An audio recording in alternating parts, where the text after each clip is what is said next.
God Tender Love and Care. I am God TLC, and you are now joining. And we almost made this a God TLC car ride along. Super Sunday, and get a lot of work. But I have to bunker down today on. Hopefully, we have a lot of awesome banter with you all.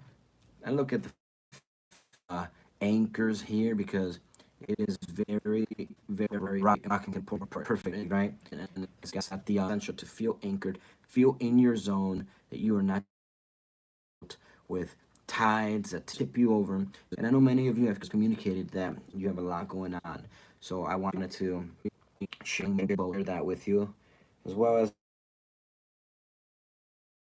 the hats, and I've worn it on the stream. Actually, has positive. It's my red hat. If any of you have seen that stream, and it is Best Dad Energy, right? So I wear that one, and it's just an awesome hat because pretty much, hey, kudos to all of us putting in that hard work. So I have a military army shirt, and instead of saying Army, ARMY, it says DAD, and then a message of the hardest job you will ever love. So everyone, thank you so much for joining today. We've got a lot of work, and I want you to pay close attention to the anchor, because I am going to share with you something that's been on my mind for years. One of my most favorite passages, spiritual passages that derives and come from the Bible.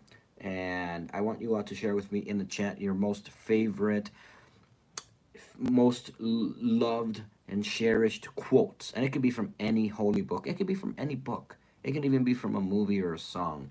What quotes get you through the day? What are some powerful, what do we call them, omens and or chants or mantras that you subscribe to?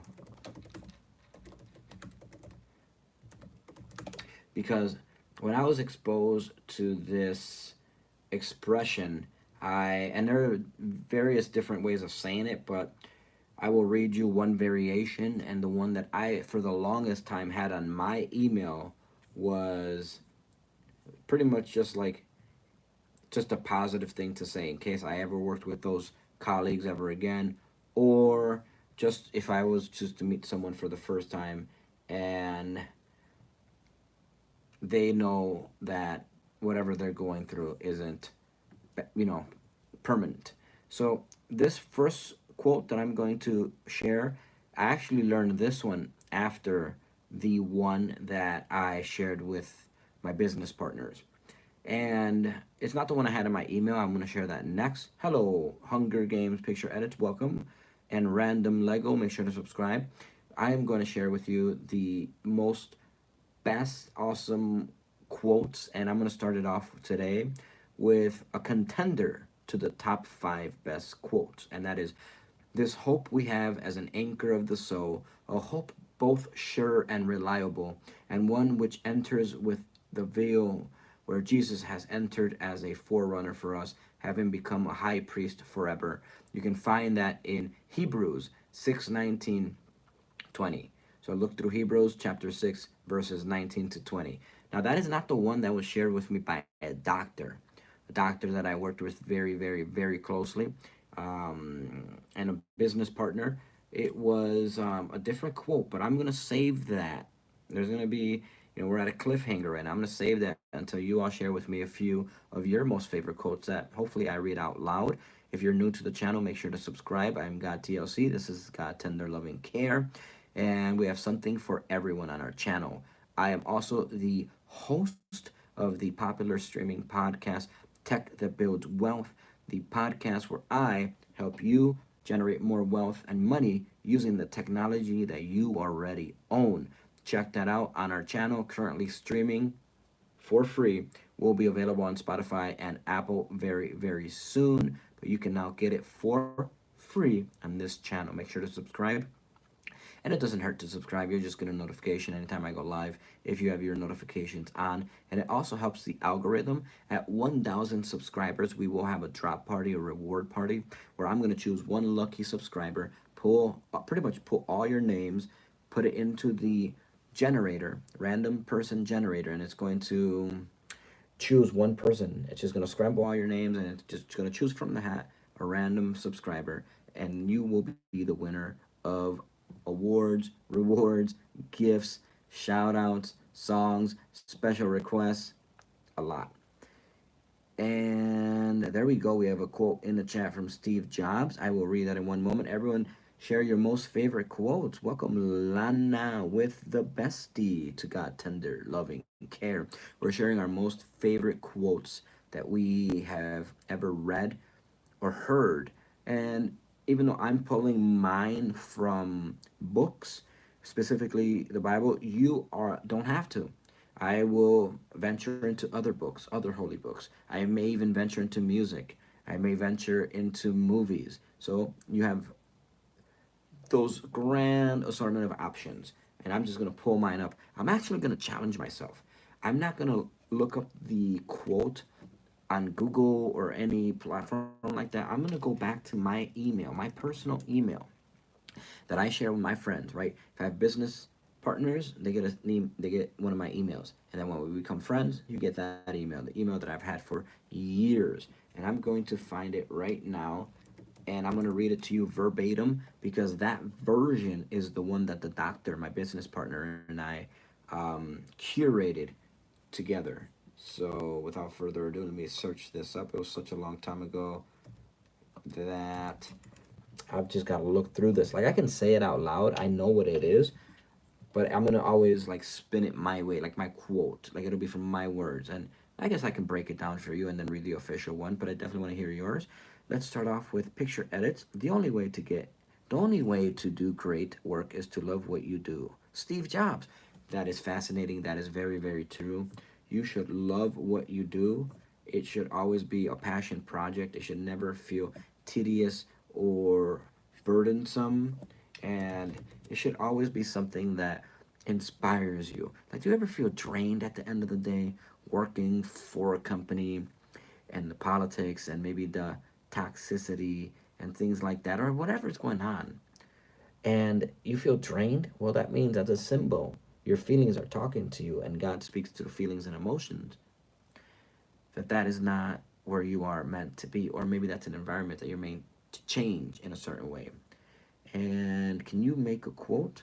I can definitely make a quote, but I definitely want to share with you. Like I can pull quotes from songs that we've created, movies that we've made, and share it in that way. And I will in a moment.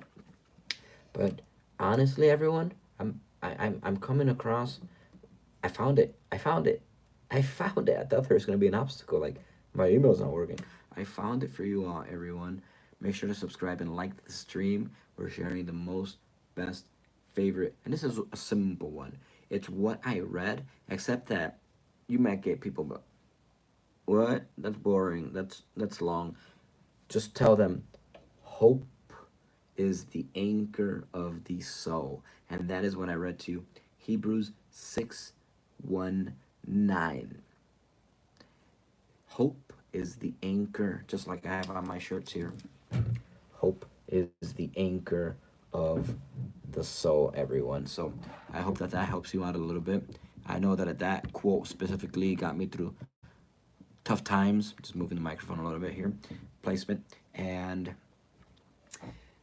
you know, a doctor shared that with me, and I know that doctors aren't supposed to like share their beliefs or holy perspectives. But when you're established as not just a doctor but a business person, and you can always anytime walk away from the politics of the job, that is who that person is. They were in that position, and that's freedom. I mean, some people would say that's they have fu money, where I'm just gonna be me, whether or not you like it or not. So I've always respected that, right? Money and wealth being this the most fluid tool and resource that can be traded for virtually anything. You have, like, I'll give you an example. This past weekend, and some of you were present for the streams that I provided and are live and saved. Like everything's archived and available. We saw that there were a lot of people at the snake convention that we went to. Right, I had a big python around my neck and a bunch of different snakes, and it was just a show. People could take pictures and all that. And we went, and at the same venue, there were, let's say, there were people selling like their collectibles. They were selling like baseball cards, basketball cards, football cards, like Pokemon cards, and collectibles, and not just cards, but books that were collectibles and antiques and stuff like that. And yeah, those cost money. Like you can invest your money in those, or really anything, but money, wealth, lana will always be the most fluid. Now, among us here in business, there is this running joke. There's this narrative of, well, yeah, money is the most fluid resource that exists. Like you can pretty much trade it for anything. You can trade for food, right? You buy your food. You can trade it for a car, purchase a car. You can buy a house. Can you really trade like a Pokemon card, the most rare Pokemon card, for a car? That really depends on the person. You can't just go into a dealership and, hey, I have this holographic Charizard. Will you give me that Mustang? Will you trade it? It doesn't work that way. You might get people on the street that might do that, but when it comes to like official, like legit business contracts, you probably won't see that. Money, on the other hand, they'll take that. They'll take that, no problem. If you have enough of it, you can get anything. So that's why I created that podcast, Tech That Builds Wealth. You're accessing me. We're using technology to communicate with each other back and forth. Well, I want to make sure that if you're a subscriber here, if you're supporting the work that we do, whether it be the books that we publish, whether it be the merch that we have in our store, whether it be the music that we're generating and available for you, or the movies or documentaries or anything that we're up to, like these live streams, that you're taken care of. I believe that this should always be a symbiotic relationship. And what does that mean? And I broke this down a little bit in a previous stream, but a symbiotic relationship is you scratch my back, I scratch yours. You help me, I help you. Pretty much in layman terms, I got your back. You got my back? All right, we're good. That that is a symbiotic relationship in the most layman terms. So so why do you have to have a school degree to get a job? Well, I break this down actually at the podcast. If you go to the playlist, look through all the playlists that we have, there is a playlist specifically titled Tech That Builds Wealth. Now you can access the other playlist, which is called Technology That Builds Wealth. But the playlist where everything's interactive, where I have the multi-camera system and everything's panning, sometimes we have music, that one is Tech That Builds Wealth. I kept it simple. I break down why you would need a degree in life.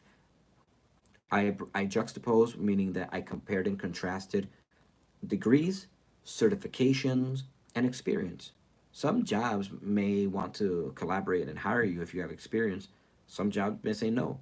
We need you to have certifications. I broke down the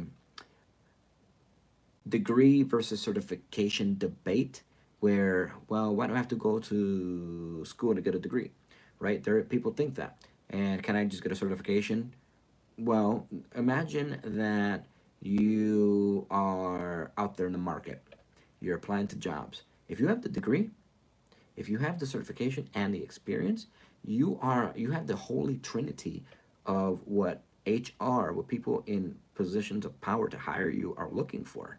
You're showing that you are multidimensional, that you have potentially mastered different realms. Like someone could have earned their degree 20 years ago, right?